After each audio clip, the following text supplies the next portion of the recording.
Well, this is a bonus slide of mine in honor of Dr. White here. There's our very own Huey Long, gesticulating, arms aloft, just as he was described. So that's just a bonus.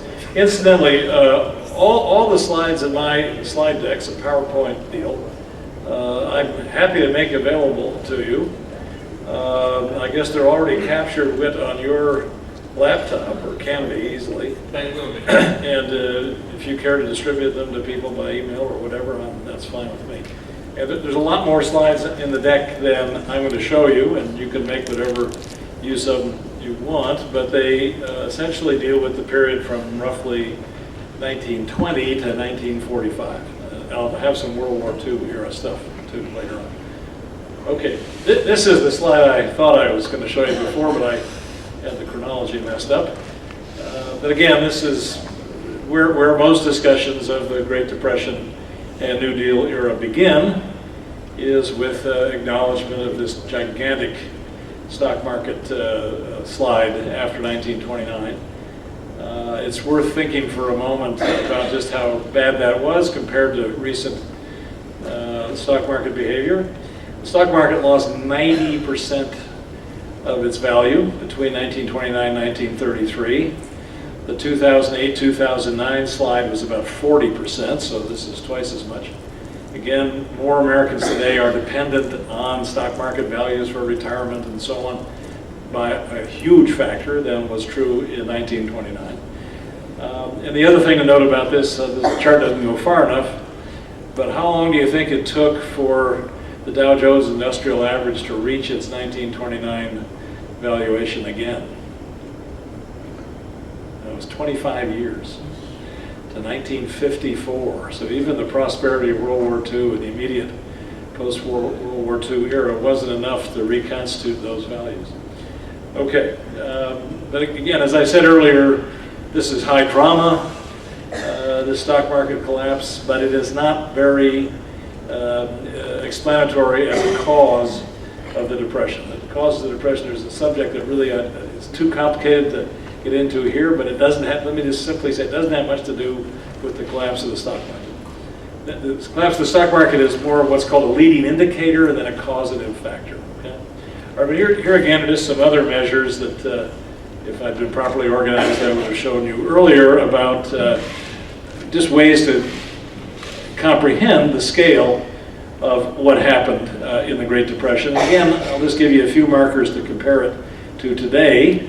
Here's gross domestic product, which is essentially the dollar valuation of everything that's made in the country. These numbers you have to discount for the increased value or decreased value of the dollar over the intervening time interval. The gross domestic product in 1929 was a little over $100 billion. Today, that's the size nearly of some personal fortunes in this country. Today, we have a $14 trillion economy, but we're talking here about $100 billion in round numbers is the entirety of the gross national product. It doesn't get to that level again until 1941. There's more than a decade of enormous lost production. So by 1933, the country is essentially making half the value of goods that it was making in 1929. In the 2008-2009 Great Recession, so-called, the gross national product went down about 7% for 1 year, and we're now in positive territory again. We actually have had net economic growth for the last 2 or 3 years. So again, there's nothing comparable in terms of gross national or gross domestic product to what happened in the 30s and what happened now. Again, national income, which is not just the value of what's produced, but actually flows to wage earners and people, income receivers of all kinds. Again, a more than 50% collapse in 4 years. Just the absolutely enormous economic catastrophe on a scale that this society had not experienced before 1929 and hasn't experienced since. Again, bank failures. This actually tells a pretty dramatic story, and again, in the larger context of American history, what we're looking at here in part is the legacy of Andrew Jackson. When Jackson decommissioned or destroyed or vetoed the renewal of the Bank of the United States in the 1830s, he essentially created the conditions for a wildly populated and profligately populated banking system.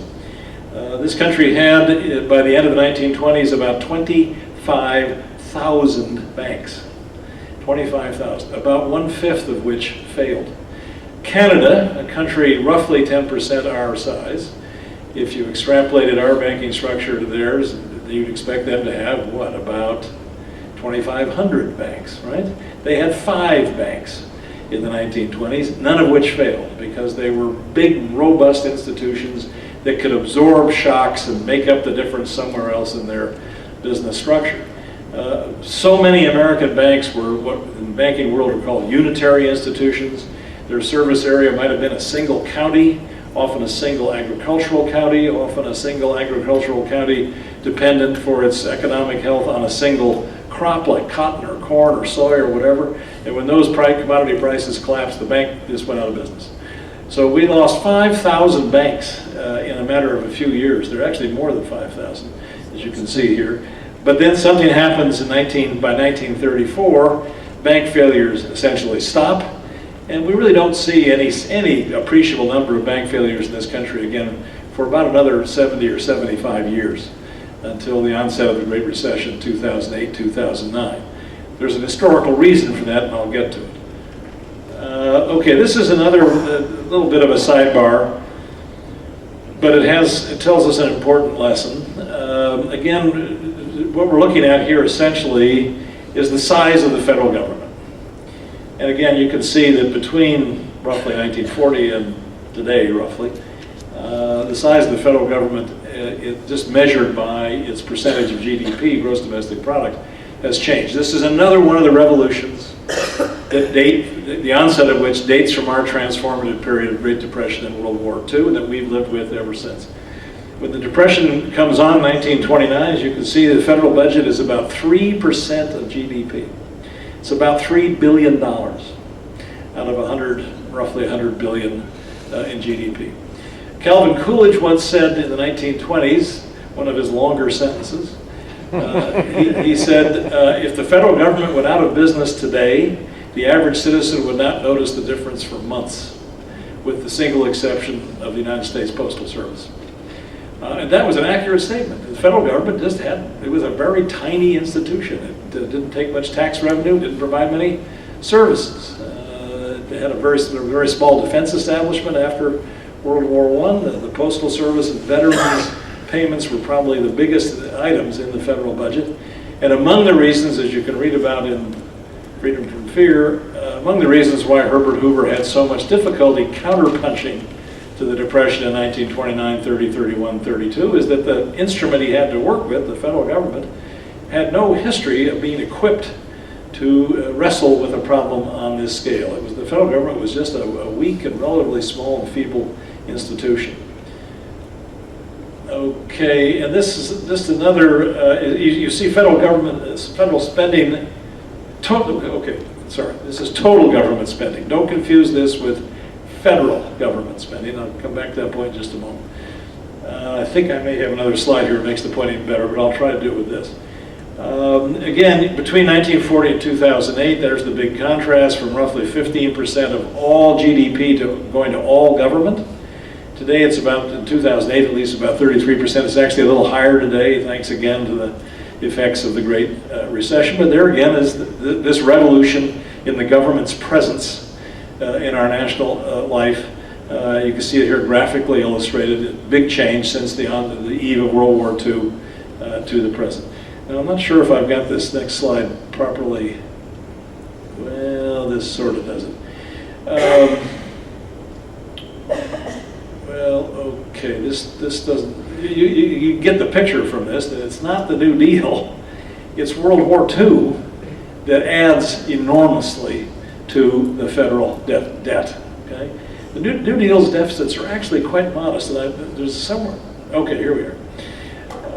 This is a better comparison. Again, 2010, actually it's the actual expenditure is a little bit higher. It's maybe 10 or 11 or 12% of GDP goes to the federal budget deficit in our time, 2010, 11, 12. World War II, obviously, is very, very high. But again, you'll notice that in the New Deal years, there's only 1 year where the deficit as a percentage of GDP barely nudges above 5%. So all this mythology we have about the New Deal as a profligate tax and spend deficit addicted deal is really a considerable exaggeration.